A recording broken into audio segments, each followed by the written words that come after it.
These salmon that I saw rotting and dying are my connection to my ancestors. We need electricity. We need water.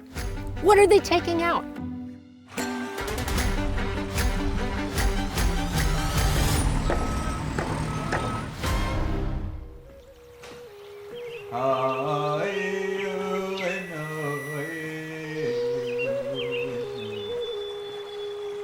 Long before the European explorers navigated these waters, the Klamath River was a highway for indigenous people. We've taken these canoes places where they haven't seen canoes in like over 100 years. Below the surface, salmon, steelhead, and cutthroat trout swam freely from the Cascade Mountains in Oregon to the Pacific Coast in California. Everything living here relies on this fish and the nutrients it brings to our system. Today, water is slowed by dams that electrify communities that live and make a living along the reservoir. Every morning I wake up to this incredible, beautiful view, and it will be gone in less than 2 months. Presence of the lake is, it's a huge thing for everybody out here. Change is the only constant along the Klamath River, and change is happening again. I was out here protesting from the time I was a little kid to undam the Klamath River, and yet we've come to a day where it's become a reality. Just below the lake community of Copco is the start of a historic demolition project. This is the largest dam removal project in the entire world that's currently underway. For more than 100 years, a series of 6 hydroelectric dams have slowed the flow of the Klamath River to generate power for the Klamath Basin and beyond. In 2024, 4 of those dams will be removed. These dams were really important at the time they were constructed. They electrified this region for the very first time. Mark Bransom is the Chief Executive Officer of the Klamath River Renewal Corporation, or the KRRC, the nonprofit entity that's in charge of the removal project. But it wasn't recognized at the time that the construction and operation of these dams was going to bring with it negative environmental impacts. The 6 dams, or the Klamath Hydroelectric Project as it's known, were built between 1918 and 1964. Up until 2022, those very old dams were operated by power company PacifiCorp. They generate a very small amount of power. In fact, they really represent only about 2% of the generating portfolio of PacifiCorp. When PacifiCorp's licensing agreement ran out in 2006, they had the option of either repairing and updating the dams to modern standards or removing the dams altogether, which is the option they chose. They estimated that they might spend somewhere on the order of $500 million to install fish passage and to do a variety of water quality improvement processes to continue to operate the dams, and it simply didn't make economic sense. The 4 dams slated for removal are the J.C. Boyle Dam, which is in Oregon, and in California, the Copco 1, the Copco 2, and the Iron Gate Dam. The 2 dams that won't be removed or torn down are the Keno and the Link River Dam, which regulate floodwaters on the Oregon side.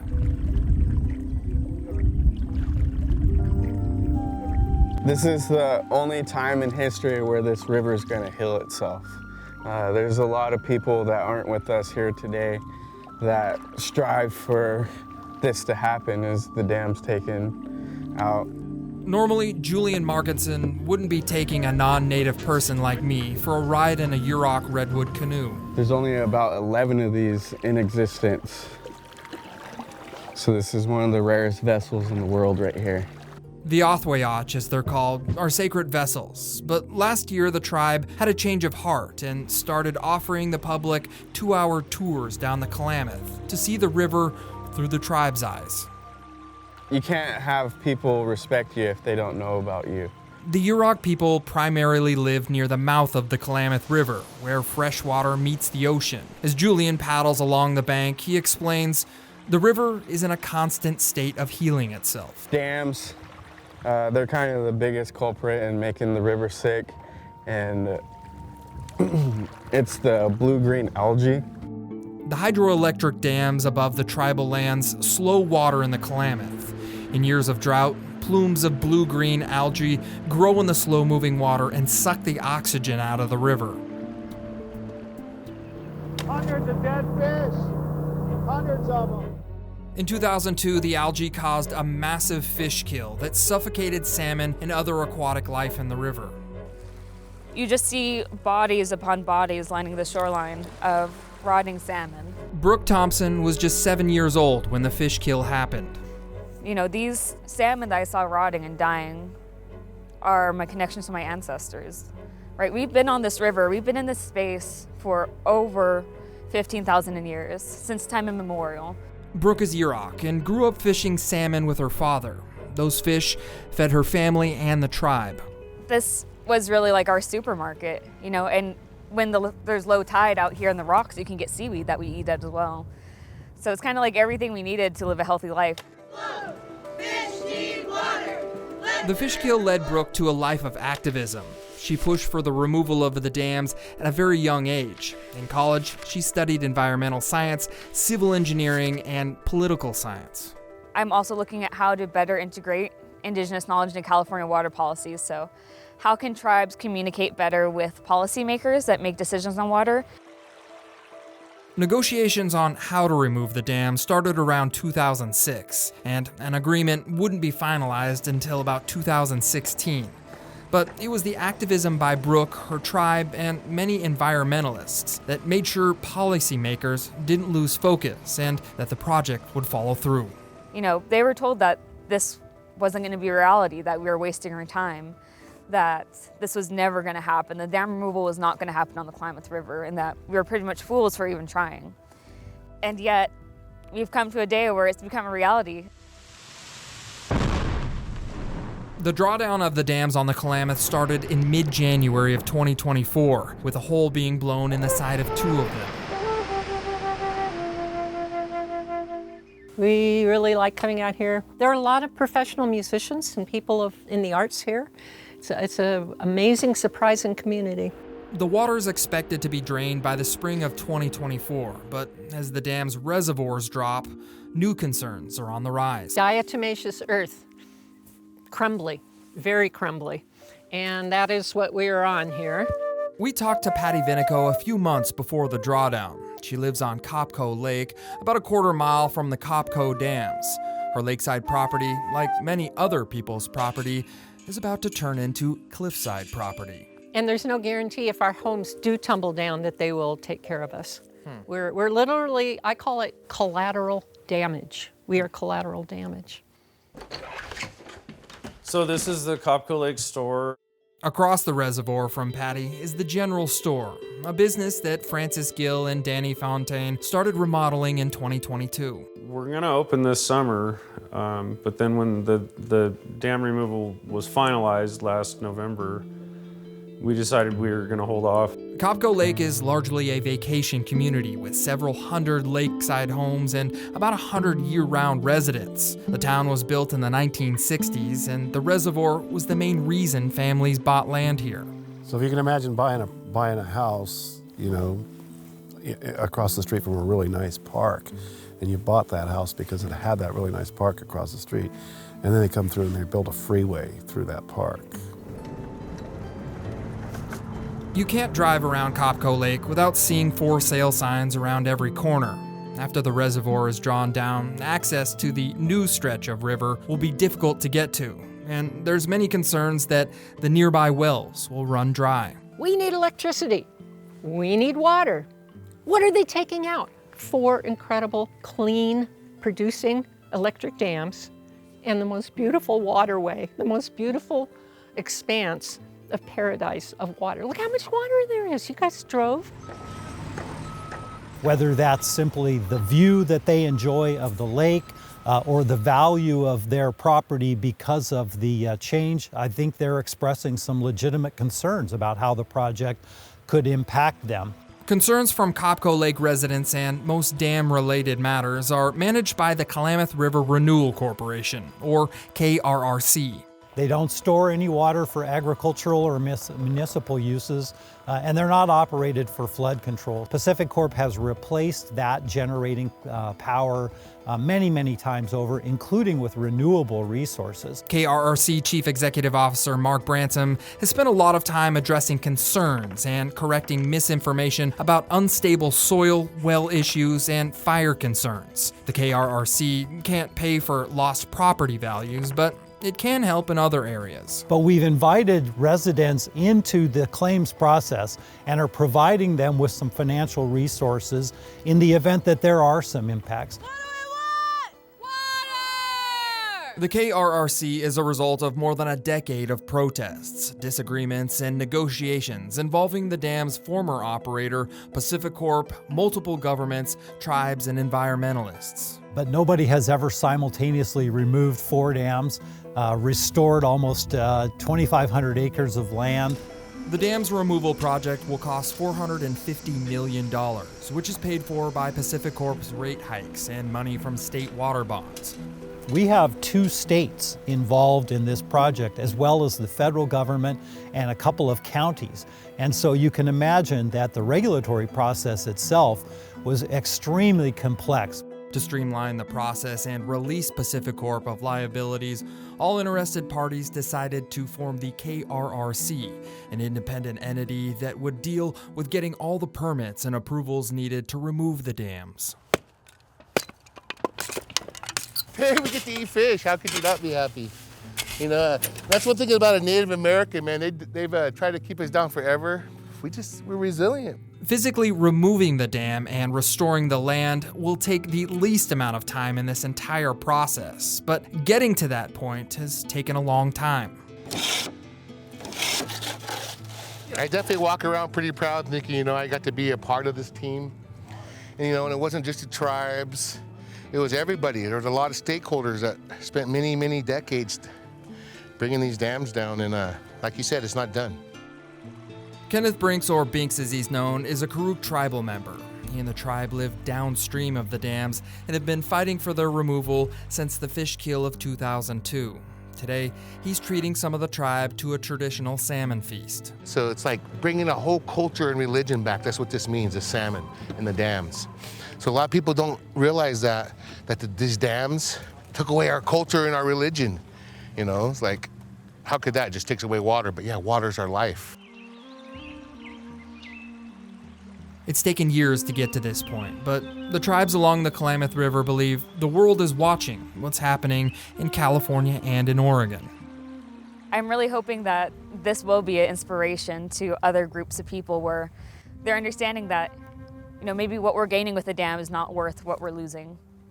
And if the world is watching, opponents of the dam removal hope they're watching both sides.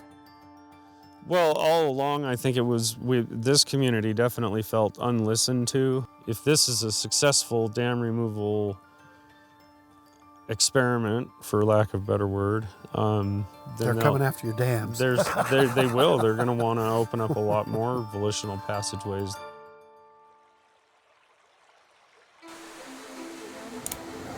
Iron Gate Dam. It smells. Unbelievable. Look at the color. Stop. Please cease and desist. You are actually hurting us. As with any big project, there's often conflict and confusion. It's almost like cultural genocide. The water quality issues that dams create. It's a new day and it's a new era for California tribes. And in the case for the largest dam removal project in the world, drawdown has officially begun for COPCO 1. The conflict and confusion played out on social media, creating deep division. In January of 2024, demolition crews blasted holes in the side of 2 of the 4 dams scheduled for removal. We're over a week into this and we got, looks like black motor oil. The smell of rotting fish is incredible here. That's 8 dead deer. As the reservoirs drained, a rush of brown sediment was sent down the Klamath. On one side, the blasts were a monumental moment for environmentalists and indigenous tribes like the Yurok, who have been fighting for over 20 years to bring down the 4 dams on the Klamath and open up more than 400 miles of fish habitat. It happened because there was really strong leadership at the Yurok tribe that demanded a seat at the table in every aspect of this project. But downriver of the blast in Wairika, we may never have salmon in the river again. That anger played out on social media. This is a self-inflicted gunshot wound courtesy of gangrene. And then turned into outright shouting and demands at City Hall. With all due respect, it's time to take action, sir. Declare a state of emergency. It's time to take action. In a series of meetings, residents along the Klamath River pushed their local elected leaders to file a state of emergency with the governor. They purposely have made a disaster, now leaving the locals to figure out how to clean up their mess. This anger and tension felt by residents along the Klamath River is nothing new.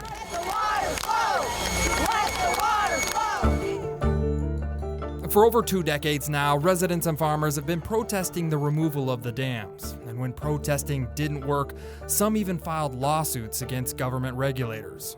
We can't get past the first tier of the legal process because they throw it out on technicalities.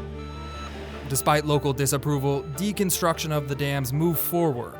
And as the water turned darker, so did the emotions. It isn't that we haven't been heard. They've heard us. They've just flat out ignored us. And ran right over the top of us.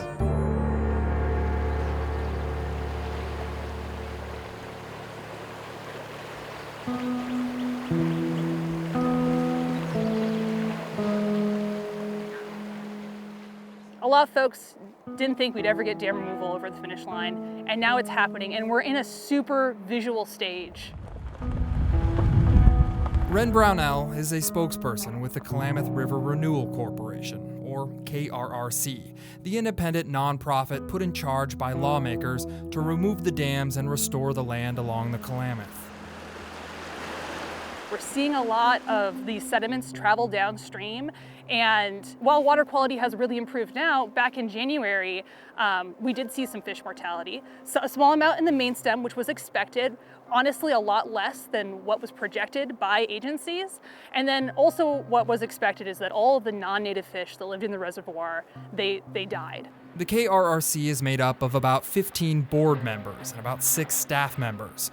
Along with managing the world's largest dam removal project, it's the KRRC's job to respond to local residents' concerns. And I think a challenge in a rural area is how to get communications out to folks. And so we do Facebook because that's the most popular social media in rural areas, and then we send out a lot of letters.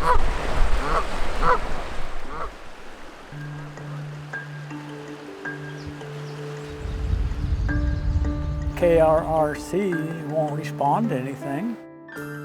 If you ask Jim and Linda Leach, getting a response from the KRRC is one of the biggest complaints by many in this rural community. The corporation has no local offices for residents to walk into. They say to email them or to call them, and you do, and they don't get back to you. Putting communication issues aside, it's taken government regulators and legislators more than 20 years to research and approve a plan to remove the 4 dams on the Klamath River. But during those 20 years of planning, Ren says many locals have become skeptical of the project. Misinformation and conspiracy theories have always been surrounding the dam removal project.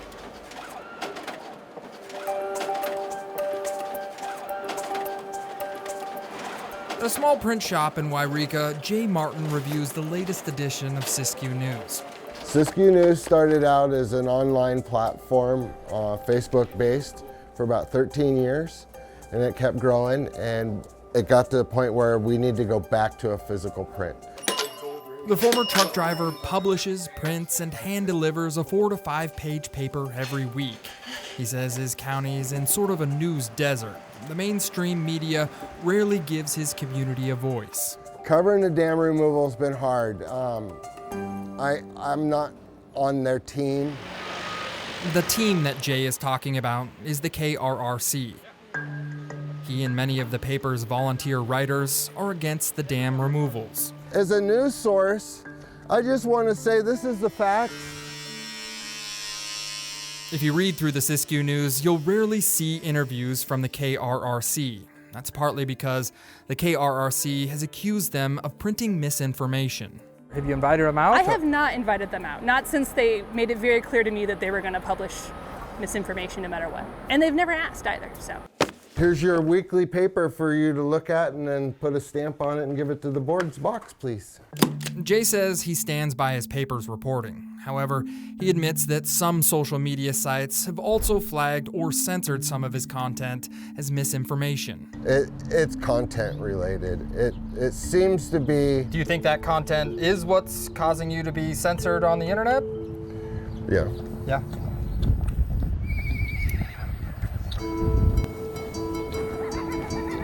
One of the paper's contributors who writes about the dams is William Simpson, a wild horse advocate who manages a herd of wild horses right above the Iron Gate Dam. That's why I'm very concerned about the ecology of the Klamath River.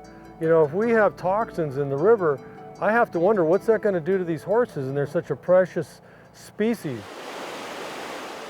The toxins that William is worried about are heavy metals in the sediments that build up behind the dam. Now, heavy metals do flow down the river naturally, but William says that high concentration of those metals have piled up in the reservoirs over 60 years. We're talking about lead, chromium, cadmium, aluminum. William writes extensively about research on metals and sediment quality behind the dams. In one article, William writes about corrupt science and eco-terrorism. He believes that supporters of the dam removals are ignoring past research on sediment analysis. Even with low doses over time, it poses a real problem for all the people, including the indigenous people downriver. This is what a lot of residents are seeing. They're a little concerned that you're dumping in the water here. Sure. Yeah, this is a part of the plan? This is part of the plan, and there's nothing to be concerned about. Dave Kaufman is with Restoration Environmental Solutions, or RES, the contractor hired to repair and replant the barren landscape where the reservoirs once were. We guarantee restoration success on this project. And what that means is we will be here for a minimum of 5 years after the restoration activity is done, whether it's planting in an upland or doing stream restoration. Dave says the sediment they're dumping into the water is part of a stream restoration project, and putting it into the river is actually beneficial. Decades of testing, hundreds if not thousands of samples, multiple federal agencies, multiple presidential administrations, and eventually the states of Oregon and California, which are two of the most environmentally protective states in the country, all said, this sediment's great, send it down the river. There are fish dead in the river. Fear of the reservoir's sediment started with images of dead fish and stranded wildlife. William Simpson shot this drone video days after the drawdown, and it went viral on the internet. The KRRC says the one-time fish die-off was expected, and it was because the reservoir fish were non-native and couldn't survive in the Klamath River. Guy throwing dead fish back into the river. You know this company right here, RES, that company. But as more dead fish images and skepticism about the sediment spread across social media, residents ultimately pushed Siskiyou County supervisors to pay for an independent water test of the river. So 3 weeks later, the day that you released those tests, my doctor called me and said, "Can you bring your sons in so we could get their heavy metal heparin?" To be clear, the Klamath River is not a source of public drinking water, but when Siskiyou County released the results from their independent water test, they reported levels of heavy metals like aluminum, chromium, and lead to be over the county's standard drinking water limits. The heavy metal scares have caused many residents along the Klamath River to also conduct their own water testing. This is a lot darker than it was yesterday. Linda Leach and her husband Jim have mason jars of Klamath River water dating back to January. Every day, Linda posts pictures of the water's temperature and clarity on the Facebook group Klamath River and Dam Removals Group, which attracts the attention of thousands of followers. I mean, you've got dozens of these jars here. What do you plan on doing with these?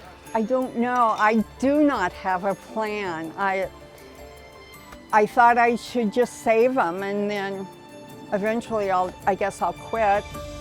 If you ask Jim, he fears that the river water could somehow make it into nearby wells.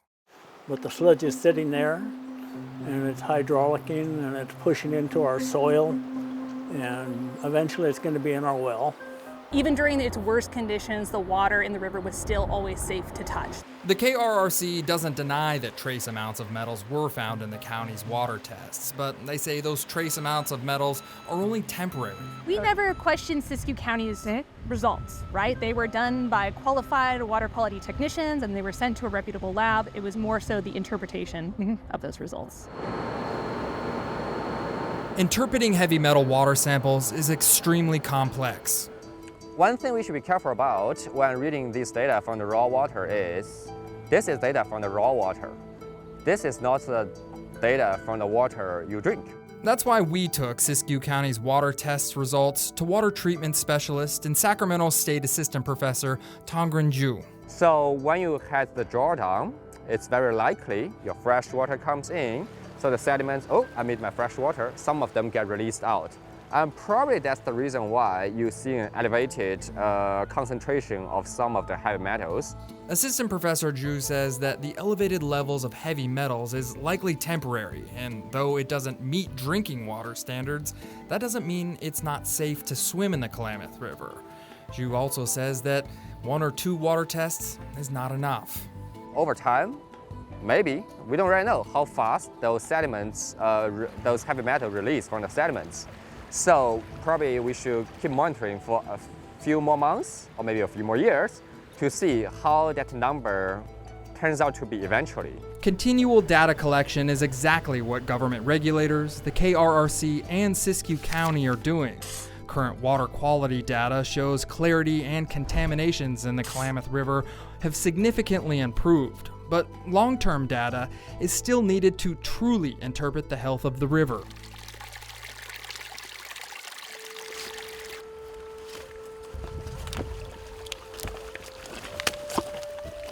To keep all that buildup of sediment from constantly muddying up the river water, a massive revegetation effort is underway.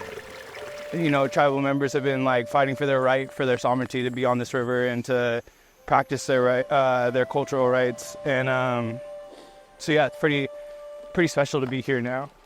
Richard Green is one of the many indigenous tribal workers hired to make their way through the acres of mud and muck to replant native trees and shrubs. Involving local tribes was not only part of the dam removals agreement, but it's also an important part in reshaping and restoring the barren banks on the Klamath River. These seeds were collected out of the Ashland area, and then the white oaks were all collected in this area in the Iron Gate Reservoir. We visited Richard and his crew in March of 2024. Just a few months later, those seeds that they were planting started to grow. Resource Environmental Solutions, or RES, took these before and after pictures documenting the regrowth. Doing the restoration is important, but who does the restoration is just as important.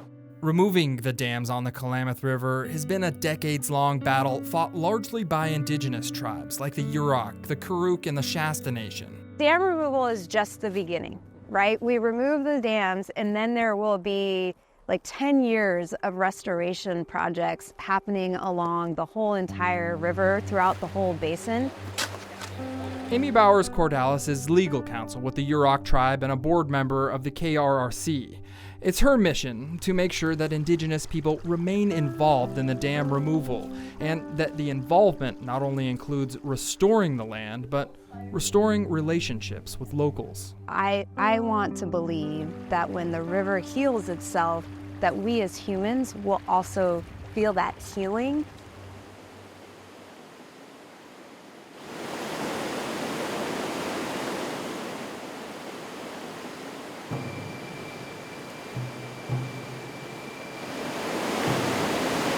When you come to this area, you always wanted to say hi and say thank to the Creator for, giving us the opportunity to come down and fish for your people and to have this land still. Just before summer's end, the Karuk people make a journey to the center of the world by following the fish-filled waters of the Klamath River. Creator has made it to where these fish show up at this time to feed the people up here doing ceremony. It's like a perfect balance. You kind of corral the fish, spook them in the net, and you got to turn it over. And when you turn it over, it locks them in the net.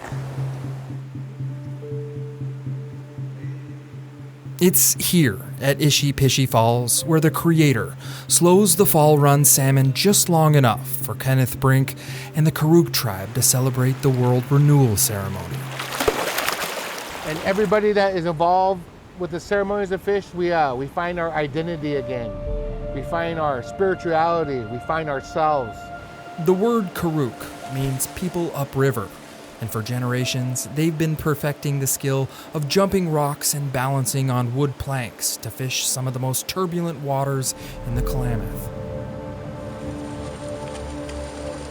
Today, they're one of the last tribes in California to actively fish with traditional dip net poles. By way of ceremonies and creation stories. So that's what kind of keeps us here, and these poles right here have not changed. Ronald Reed Sr. has fished more World Renewal ceremonies than he can count. But this ceremony, in August of 2024, is one he'll never forget. Coinciding with the World Renewal ceremony is dam removal on the Klamath River. Undam the Klamath! Bring the salmon home! Woo!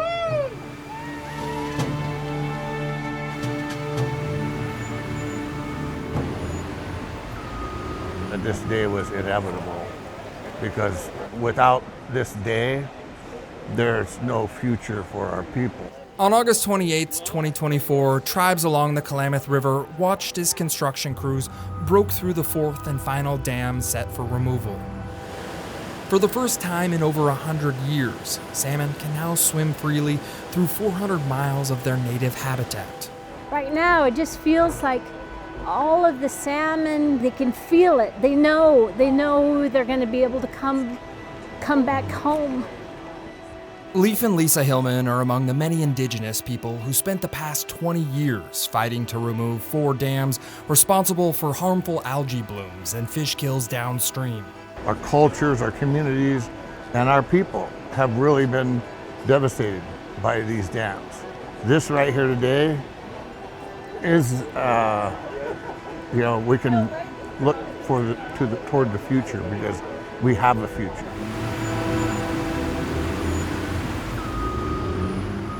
Behind the dam lies a century's worth of sediment buildup, over 17 million cubic yards, enough to fill more than 1,500 Olympic-sized pools.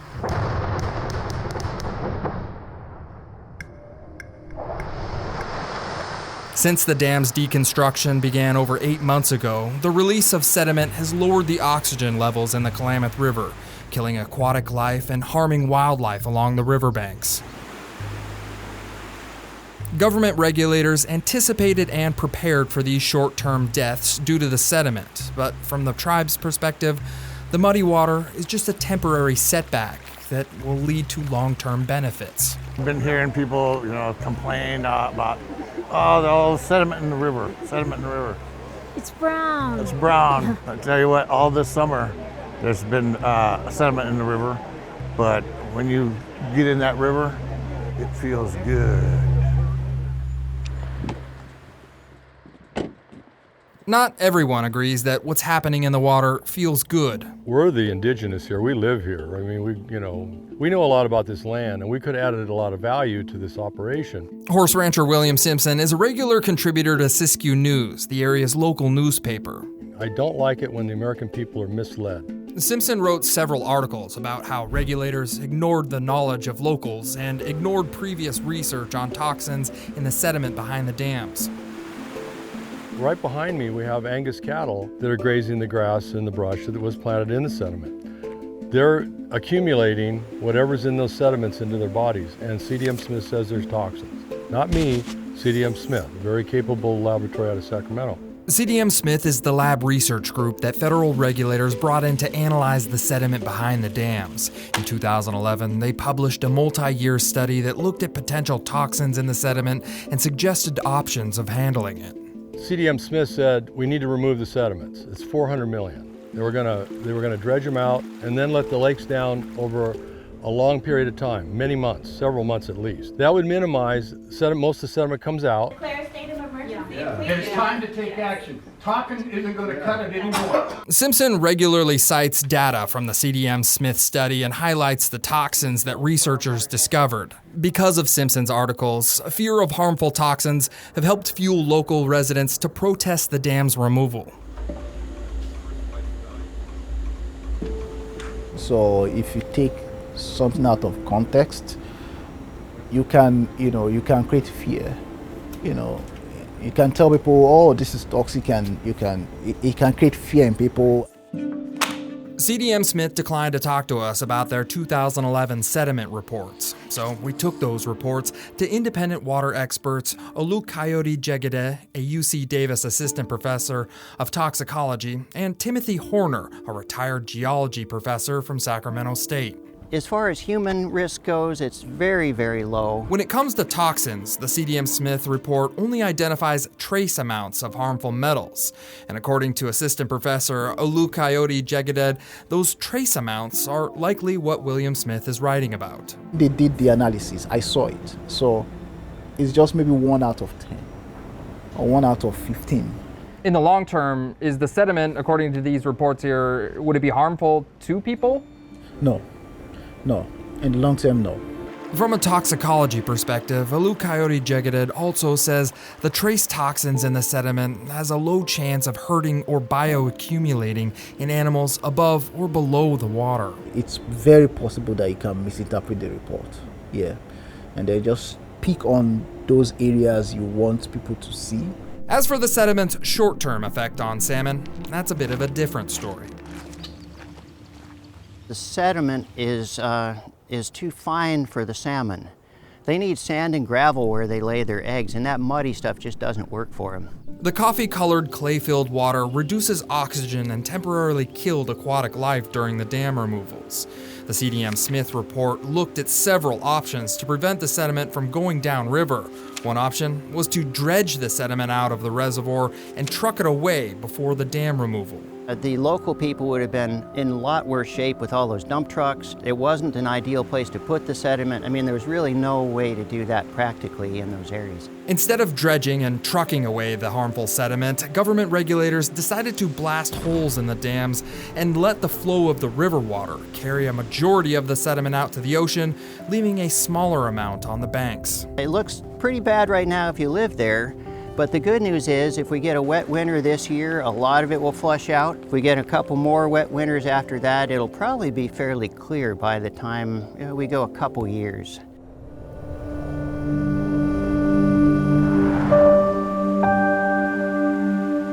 About 560 miles north of the Klamath River in Washington State is the Elwha River. Well, our name, Klallam, means strong people, but we have 30 villages up and down the Strait of Juan de Fuca, including Vancouver Island in Canada. So our presence has been here for millennia. In 2014, this was the site of the largest dam removal project in the country. There was many times to where ourselves in our previous councils had really thought that it would be something that didn't happen in my generation. The river runs through the ancestral lands of the Elwha Klallam tribe, and for over 100 years, 2 outdated hydroelectric dams block salmon from swimming upriver and spawning in what is now Olympic National Park. And we could see fish down there bumping up against the wall of the dam. Much like tribes on the Klamath River, Russell Hefner and Francis Charles are among the many tribal members who fought and successfully removed dams on the Elwha River.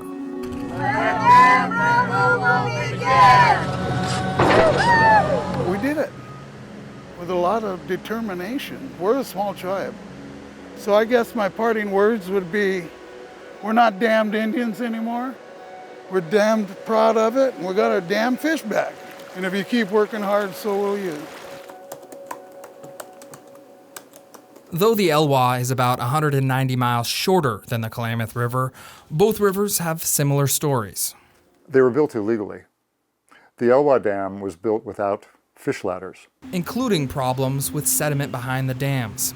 24 million cubic yards of sediment. It could have filled 8 Safeco fields. Paul Gottlieb is a retired journalist from the Peninsula Daily News. He covered the dam removal on the Elwha River extensively. The removal process began in 2011 and took 3 years to complete. The impact of the sediment was devastating on the existing salmon and invertebrates who lived. There was a 90 to 95% mortality of all living creatures in the river when those dams were released. Paul says the sediment caused a slew of problems, including damaging the municipal water treatment plant in the nearby town of Port Angeles. Lawsuits were filed, people protested over the fishing bans, and some rural residents complained that their wells were going dry. It took 8 years for the river to finally reach normal turbidity. 8 years. The removal of the dams on the Elwha was a regular headline in the paper, but just like the sediment in the river, those headlines dissipated over time. You don't hear a lot about people upset. They're just waiting for the fish to come back. The Elwha is an example of what can happen 10 years after dams are removed. These are my favorite to catch in the ocean. Is that right? Oh, yeah. Mike McHenry is the Elwha-Kalalam tribe's fish habitat manager. It's his job to monitor the recovery efforts.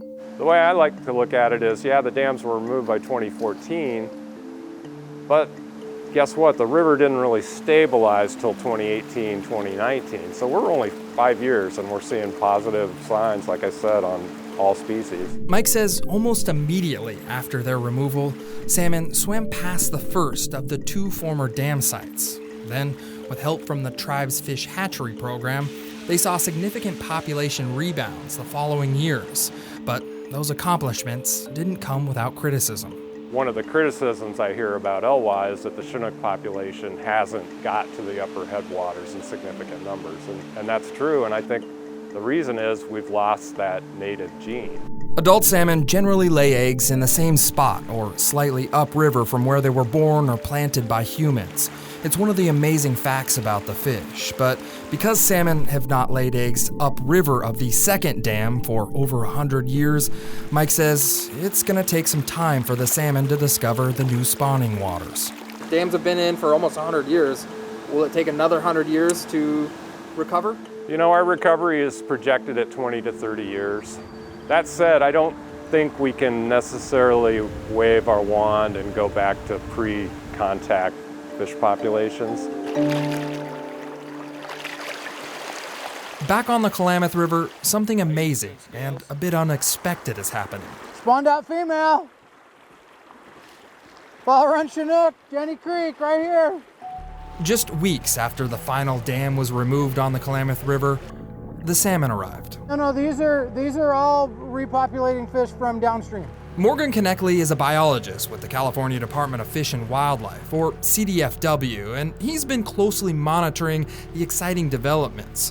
In October and November, he and his team started counting salmon that managed to navigate through the sediment-filled waters of the Klamath River, and then these salmon made it all the way up to Jenny Creek, a tributary above the newly demolished Iron Gate Dam, where they now have started laying eggs. We've seen over 250 fish swimming and returning back to this creek already since the counting started. We'll have, be able to put that in context in future years, but right now we're coming from 0, right? So 0 to 250, yeah, this is great. That's 250 fish counted in just one of dozens of creeks and tributaries along the Klamath River. Also, about 100 miles north of the newly demolished dams, the U.S. Fish and Wildlife Service captured this video of salmon making their way up to the Keno Dam in Oregon. This dam and another one were left intact because they had fish ladders to help the salmon pass through. Despite video evidence, rumors spread on social media claiming that CDFW was planting these adult salmon in the river. Have you planted any fish? No, they made it on their own. We did not plant these fish. Eric Jones helps manage the newly renovated Fall Creek Hatchery, which counts fish above the demolished dam. He says not only did the adult Chinook salmon swim up here naturally, but so did the threatened species of salmon known as the coho salmon. We did not rear any young of the year coho at this facility. They basically found their way up here. To boost the salmon population, CDFW will be temporarily releasing baby salmon from the hatchery into the Klamath River for about the next 8 years. Hopefully after this 8-year period, the fish will be able to repopulate the main stem and all the tributaries on their own. As restoration on the Klamath River continues, the rest of the nation will be looking at the Klamath as a model for future dam removal projects. I mean, I'd love to see this ecosystem the way it was 500 years ago. And I mean, if we do it right, we can move in that direction. American Rivers, a nonprofit that tracks dam removal trends, estimates that 30,000 aging dams should be removed across the nation by 2050. We have a lot of restoration, but the healing has to begin. The healing of the people, our communities that have been devastated by these dams. Dam removal will soon affect everyone, and it'll require everyone to pay close attention. From the Klamath River, the world's largest dam removal project, I'm John Bartel.